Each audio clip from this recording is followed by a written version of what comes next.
R9 TV ने Bharatiya Janata party के वरिष्ठ नेता और नैनीताल से सांसद अजय भट्ट से खास बात की। इस दौरान अजय भट्ट ने महिलाओं के मुद्दे पर क्या कुछ कहा, विपक्षियों पर कैसे प्रहार किया और सरकार की प्राथमिकताएं क्या-क्या हैं, सुनिए। उत्तराखंड में सरकार महिलाओं के उत्थान के लिए कई कार्यक्रम कर रही है। कैबिनेट का फैसला आता है, उसमें महिलाओं को बराबर की संपत्ति देने की बात की जाती है। ऐसे में अब एटीएस में भी महिलाएं शामिल होगी। कमांडो के तौर पर तैयारियां चल रही है। महिला कमांडो फोर्स की तैयारियां उत्तराखंड में नरेंद्रनगर में हो रही है। मुझे लगता है इसमें ज्यादा बातचीत हमें वर्तमान में बीजेपी के वरिष्ठ नेता और नैनीताल से सांसद अजय भट्ट से कर लेनी चाहिए, जो इस वक्त मेरे साथ मौजूद भी है। भट्ट जी, एक तरफ कानून आता है, एक तरफ कैबिनेट में फैसला पास होता है कि महिलाओं को भी संपत्ति का बराबर जो है अधिकार मिलेगा। ऐसे में एक अच्छी खबर जो और देखने के लिए मिल रही है कि एटीएस में शामिल होने के लिए महिला टास्क फोर्स का गठन किया जा रहा है। एक तरीके से जो है कमांडो फोर्स के तौर पर उनको ट्रेनिंग भी दी जा रही है। क्या लगता है कि किस हद तक आतंकवादियों से लड़ने के लिए बेटियां सक्षम है? देखिए, माननीय मोदी जी ने जो भी कार्यक्रम लिए हैं वो जनहित के लिए हैं और माताओं बहनों के लिए तो विशेषकर उन्होंने ऐसे कार्यक्रम बनाए हैं अद्भुत, इससे पहले कभी किसी ने नहीं बनाए। अब देखिए, फाइटर पायलट आज हमारी हैं, आर्मी में अलग से उनकी बटालियन जो पहले से होती थी, कुछ दिन यहाँ भेज दो वहाँ भेज दो, अब वो उसी तरह से काम करेंगी जैसे हमारे जवान करते हैं। तो बराबरी का दर्जा जब कॉन्स्टिट्यूशन ने दिया है हमको, संवैधानिक दर्जा है, तो उसको हमारी सरकार जहाँ जहाँ भी है वो बराबरी का दर्जा दे रही है। तो अभी जो हमारी सरकार ने फैसला लिया है कैबिनेट में कि पिता की संपत्ति में बराबरी का हक देना, तो एक बहुत अच्छा फैसला है। और ऐसे फैसले साधारण नहीं, असाधारण फैसले होते हैं। इसका बहुत लाभ मिलने वाला है हमको। कमांडो के तौर पे हम यहाँ पर समझ रहे हैं कि एटीएस में शामिल होगी बेटियां, और जो है कमांडो फोर्स तैयार की जा रही है एक तरीके से, जिसमें बेटियों को ट्रेनिंग मिल रही है। और कहते हैं ना, आतंकवाद से लड़ना इतना आसान नहीं है, लेकिन खासकर जब हम एक तबके यानी कि महिलाओं को जब उठाते हैं, वो ना सिर्फ मानसिक तौर से मजबूत होती है, लेकिन जब इस तरीके की ट्रेनिंग मिलती है, क्या लगता है आपको कि बेहतर सामना जो है पुरुषों के मुकाबले यहाँ पर महिलाएं कर हम पाएगी? लोग सीमावर्ती क्षेत्र के लोग हैं, तो हर तरह के कमांडो ट्रेनिंग्स हमारे वहाँ होते रहती हैं और देश में भी हो रही हैं।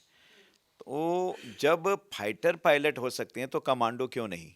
ये कॉन्सेप्ट हमारी गवर्नमेंट ने लिया है, बहुत अच्छा कॉन्सेप्ट है और मैं समझता हूँ कि आगे इसके बहुत अच्छे परिणाम दिखाई देंगे। चलिए, ऐसे में मुझे लगता है थोड़ा-सा राजनीतिक प्रश्न हो जाने चाहिए। आप भी प्रदेश अध्यक्ष रह चुके हैं। ऐसे में अब जो है कांग्रेस लगातार अपनी पैठ को मजबूत करने के लिए सड़कों पे पदयात्राएँ निकाल रही है। सत्ता पक्ष के खिलाफ तमाम मोर्चे खोल के बैठे हैं, चाहे हम उसमें पेट्रोल डीजल की बात करें या तमाम चीज़ों को लेकर। तो ऐसे में अभी जो नया मुद्दा निकल कर आया है वो है महँगाई। आपको क्या लगता है, यही ठिकरा सरकार जब सत्ता में थी तब भी फोड़ा गया था? कांग्रेस की अगर हम बात करें, अब बीजेपी की सरकार आ गई है, यही चीज़ें जो है रनिंग में चलती हुई नज़र आ रही है? हमारी सरकार ने महंगाई को बिल्कुल रोका हुआ है। जब कांग्रेस की सरकार थी उस समय कांग्रेस की सरकार के सर्वे सर्वा जो थे उनके बयान उस समय के आज भी हमारे पास रखे हुए हैं कि 100 दिन में हम महंगाई को कम कर देंगे। 100 दिन नहीं, आज तक महंगाई वो कम नहीं कर पाए हमारी सत्ता आने तक, लेकिन हमने उसको रोक दिया, आगे नहीं बढ़ने दिया। दालों को रोक दिया, अन्य चीज़ों को रोक दिया है। अब आप देखिए, कनाडा से आप आयात करते थे, कितना पैसा जाता था। आज हमारी सारी की सारी दालें हमारा देश यहाँ पर उत्पादित कर रहा है। तो इसी तरह से हर चीज़ को, पेट्रोल और डीजल जो है वो इंटरनेशनल मार्केट पर डिपेंड करता है।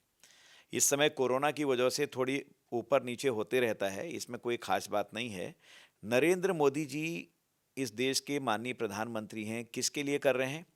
देश के बच्चे बच्चे के लिए कर रहे हैं, अपने लिए तो कर नहीं रहे हैं। कुंभ नजदीक है, 1 महीने का कुंभ होने वाला है। गाइडलाइंस भी लगभग आ चुकी है, एसओपी भी लगभग जारी हो चुकी है, और ऐसे में अब स्पेशल ट्रेनें भी कुंभ को लेकर चलाई जाएगी। क्या लगता है, जो समय सीमा तय की गई है, टारगेट तय किया गया है, क्योंकि अभी भी ऐसे बहुत सारे काम हैं जो लटके हुए हैं, लगता है समय सीमा रहते हुए पूरा कर पाएंगे आप लोग इसको?